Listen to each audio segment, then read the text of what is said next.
Saints Row is a franchise that never took itself too serious, something that I'm glad to say still carried over to its latest entry. I spent the last 4 days playing the heck out of it, reaching max level and doing everything it had to throw at me, and I have to say that for the most part it was a pretty enjoyable ride. It wasn't the full reboot I was expecting or promised, and I'll touch on that in just a little bit, but it definitely threw me back to the old days of Saints Row 2 and 3 when I was just happy enough to kick back, relax, and enjoy some gameplay. Also, a big thanks to the publisher for kindly providing me with a review copy so early. As always, I will not let this interfere with the review process as I always buy my games anyway, and there's also a giveaway for a gold edition until tomorrow, so there's still some time to check all of that. That being said, I mentioned the subject of this not feeling like the complete reboot we were promised, which I think a lot of other people who will get their hands on this game will eventually agree with. From a gameplay, technical, and even general silliness point of view, this feels less of a reboot and more of the same Saints Row formula we always had. Well, except for we don't talk about that here. I mean, even the engine it's built upon is just a better iteration of its predecessors. What's being rebooted here actually is the tone of the game, the general vibe which translates to the story and its characters, which I will admit went a bit overboard with the over-the-top alien invasion and superpower silliness that we saw in Saints Row 4. So none of that here. Instead, Deep Silver Volition chose to scrap all of it, go back in time in an era that gave us Saints Row 2 and 3, and kinda like go back to the roots of the series, which personally I really enjoyed. I really liked this more grounded feeling of the franchise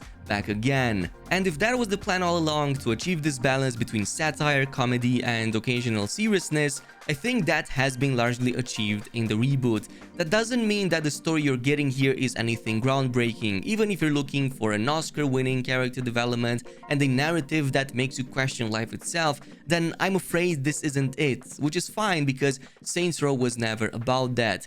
Still though, I kinda wish that they did something more this time around, maybe with the story. It took me roughly 20 hours and a bit to finish it, and in the time I spent doing all of this, I can't say there were any moments that took me completely off guard, as many of the moments were quite predictable. Nothing even remotely controversial, given how many other video games out there do it nowadays. So yeah, I genuinely felt that I was thrown back around 2008, 2011, booting up the latest entry and just enjoying some old-fashioned Saints Row action. Which brings me to the next point, the open world. Now again, is there anything groundbreaking here or new or that hasn't been done before? No, of course not, and looking at the gaming industry as a whole, it's unlikely that that's going to happen anytime soon. We've seen so many big titles by big publishers launching in the past 5 years that for the most part all fit into the same mold, running with the same old tropes that at this point makes most similar games out there feel like you're playing the same thing over and over again, just with a slightly different skin. Saints Row doesn't want to and can't escape that either, though it does implement about everything you could expect from an open world game these days. You even get a wingsuit because that's what's popular nowadays, and you get it so early that I initially didn't even know it was there until much later. There's also treasure hunting, or well, the equivalent, which in this game is dumpster diving, and many more side activities that open up more and more as you progress through the game. The backbone for most of these has to be the new Criminal Ventures feature, which I will say is a clever twist to the usual taking over a territory to make it yours and then defending it that existed, well, pretty much since GTA San Andreas. Instead of fighting and defending it all the time, you set up a business, quotation marks needed, which is usually just a front for a different shady activity in the back. And what you do with it is you run its progression, which usually involves eliminating, scamming, or sabotaging your competition in one way or another to both claim that territory and get other bonuses. And there's like 14 such types of businesses that all have rewards and progressions and are different and give you new gameplay options. So it leaves room for a lot of post-main campaign gameplay, unless of course you choose to finish everything before you even complete the main story. Like really everything in this game has something out there that's so predictably rewarding in one way or another. Again, like every single open world game out there. Is that a bad thing? You let me know down below. The level of customization that goes into everything really, from your character, your guns, vehicles, gang members, even a Saints Row HQ is the next bit we're gonna talk about, because this is really astounding. At the start of the game, you only get to customize your character's appearance, but even that feels like an extensive builder with more options than most games out there. This further expands upon what you're doing in the prologue once you get into the open world, where you can find lots of clothing shops to expand upon your item inventory, gun stores to buy and fully customize weapons, vehicles, and everything else in between.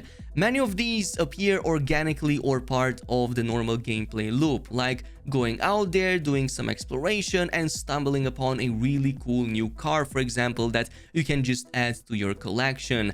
Others are given to you at various points in the story or by completing side activities, so you always feel rewarded from just playing the game. By the end of it, you'll be presented with so many options for every single aspect of your character's existence that you won't even know which ones to pick in the first place. This is the type of liberty that will get a lot of folks out there to try out the game, because you can be and look like whoever or whatever you want.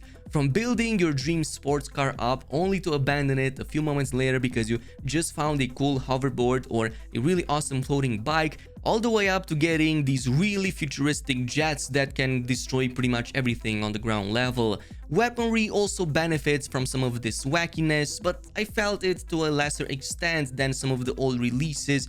Again, specifically Saints Row 4, if there was one thing that I kinda wish transitioned from that, I kinda hope it was this, but there's still lots of things to discover for me, so I'm gonna reserve judgment for now. Don't get me wrong, there's no shortage of weapon types and cool variations to unlock, it's just that they aren't as crazy or over the top as they were in the past, maybe with few exceptions. That being said, I was surprised when I saw how small the game world is and how short the campaign was. For a game coming out in 2022 and supposedly being the largest Saints Row so far, this was way less than I expected. That's, or my expectations were a bit too high. I clocked in around 20 hours once I finished the main story, which included, well, cutscenes and doing side ventures as well, so maybe it was less than that. The map is probably my biggest gripe because it just seems so small with too many forgettable areas. Not really sure, can't put my finger on it. It doesn't feel small on the ground level or when you're in the next mission that has you going over the other side of the map, but it definitely does so when you're on the tallest building or flying in a jet and just looking below you. The first time it happened to me, I really thought that it was part of like a locked part of the city and that I would open it up later on in the campaign. Well, no, I finished it all and this is pretty much it.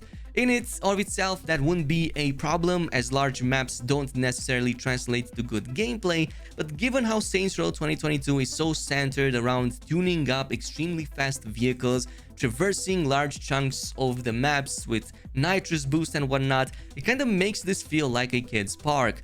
Luckily, it is filled with things to do, as I've said, a lot of like enemy gangs, a lot of territories, a lot of side missions, side activities and challenges, so you're not going to likely get bored until much later in it. Now, when it comes to the worst quote-unquote aspects of Saints Row Reboot, there's nothing really too damning here that would completely prevent me from even recommending to try out this game, but there are a lot of missed opportunities that I've noticed. One of them has to be the story, or at least the way it's being presented. If going back to a slightly more serious, grounded tone was the intent here, it would have really helped if the characters could convey a lot more emotion. And I don't mean the voice acting, which for the most part I found, well, pretty okay, but rather with the quality of the facial animations and the lip syncing. The quality of them is probably the most reminiscent of the Saints Row 2 era than literally anything else in this quote-unquote reboot. This kind of low-budget style also translates to the overall look of the game. Some people called it too cartoonish, others mentioned that the graphics are being bad.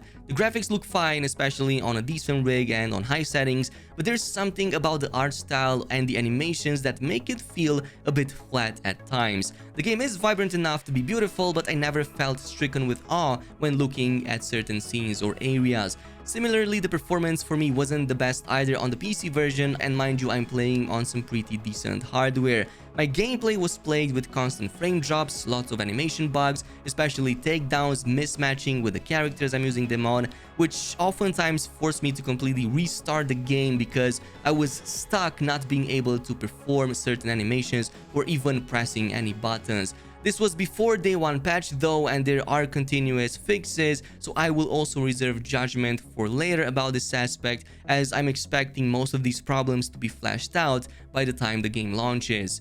All in all, as I've said, the statement here that's lingering in my mind has to be that missed opportunity. Deep Silver Volition could have maybe taken more risks or try something new this time around to maybe qualify it as a true reboot, but at the same time I can see why they took the safer approach by delivering a true and tried formula. Between that and everything else I said throughout this video, I think that the game deserves a solid 7.5 out of 10.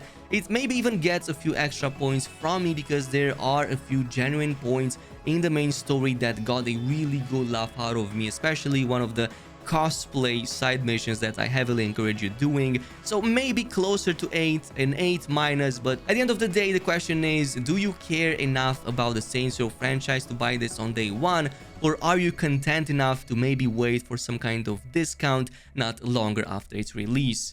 This is it with the review. Thanks so much for watching, and until next time.